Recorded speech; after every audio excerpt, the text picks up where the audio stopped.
Good day everyone, I hope you all are well and still healthy. In our last video we talked about the hormonal imbalances and how the EDCs, the endocrine disrupting chemicals, interfere with our hormones. So today we're going to look at what can we do to restore our hormonal health again. I just quickly want to explain that our endocrine system works together.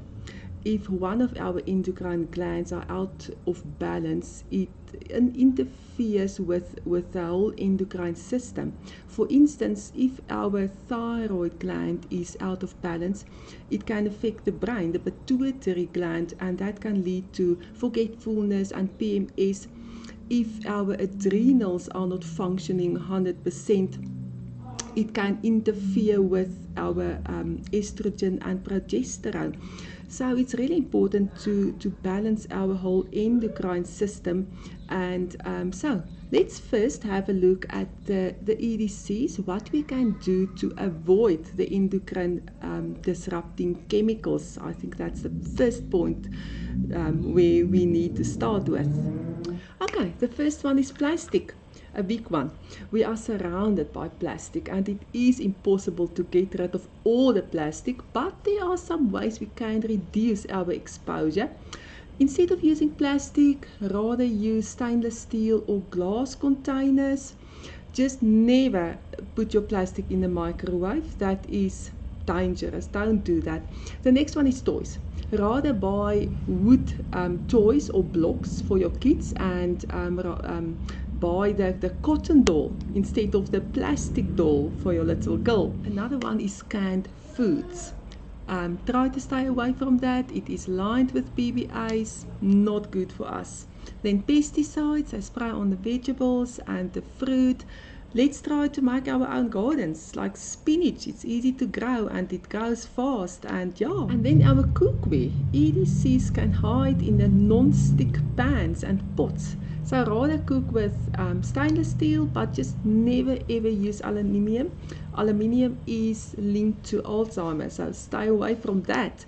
Cosmetics, all the cosmetics for our kids, all the glitters and bubbles and lotions to make it smell good, they are loaded with EDC, so try to avoid them at all.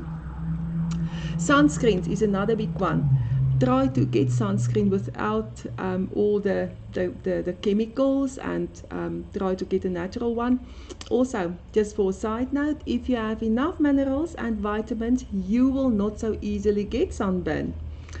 And then don't forget the makeup and the nail polish, unfortunately.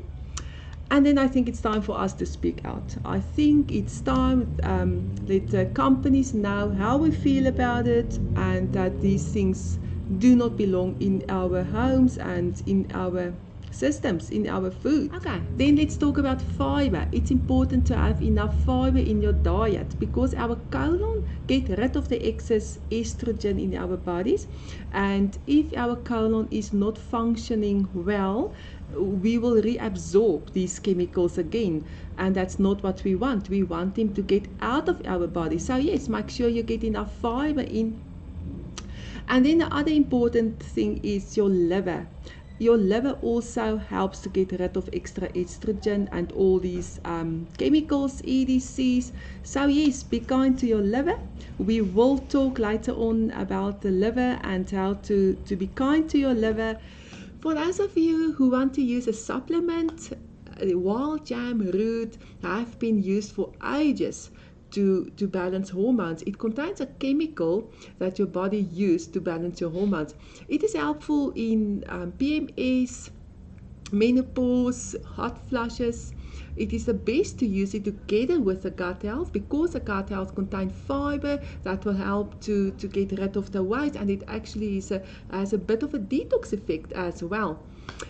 Thank you so much for listening. Until next time.